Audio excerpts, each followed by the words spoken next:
আসসালামু আলাইকুম রহমতুল্লাহ। আশা করছি সবাই ভালো আছেন।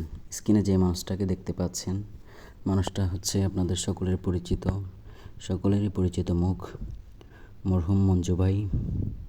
কিছুদিন আগেই আপনাদের সকলের কাছ থেকে বিদায় নিয়ে চলে গেছেন।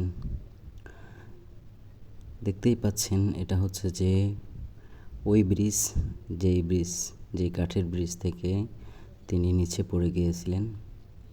এই হচ্ছে যে সেই খাল, যে খালের মধ্যে পড়ে যাওয়ার কারণেই তার দুনিয়ার মায়া ত্যাগ করতে হয়।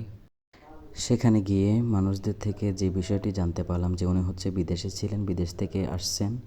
দেশে আসার পরে বিয়ে করেন হচ্ছে যে 15 রমজানে ওনার আকদু সম্পন্ন হয়। এমনকি ওনার বউ তুলে আনা হয় যে চট্টগ্রামের ভাষায় বলা হয় যে ফিরানিতেও বউকে পাঠানো হয় নাই। আল্লাহ তাআলা তকদিরে লিখে রাখছেন।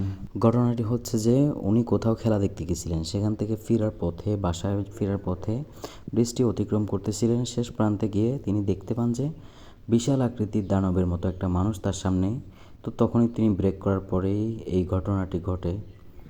তবে আমি কিছু বিষয়ে আশ্চর্য হয়েছি যে উনি যেখানে পড়ছেন সেখান থেকে চাইলে উনি বেশে চলে যাইতে পারতেন, কিন্তু না, সেখানে 7 ঘন্টা ধরে ওই যে একটা ব্রিজ দেখা যাচ্ছে আর একটা, সেখানেই ছিলেন।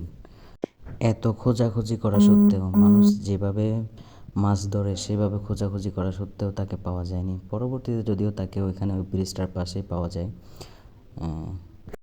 আরেকটা কথা হচ্ছে, আপনারা যে মানুষটাকে নদীর পাড়ে বসে কান্না করতে দেখছেন, ওই মানুষটা হচ্ছে যে ওনার চাচা।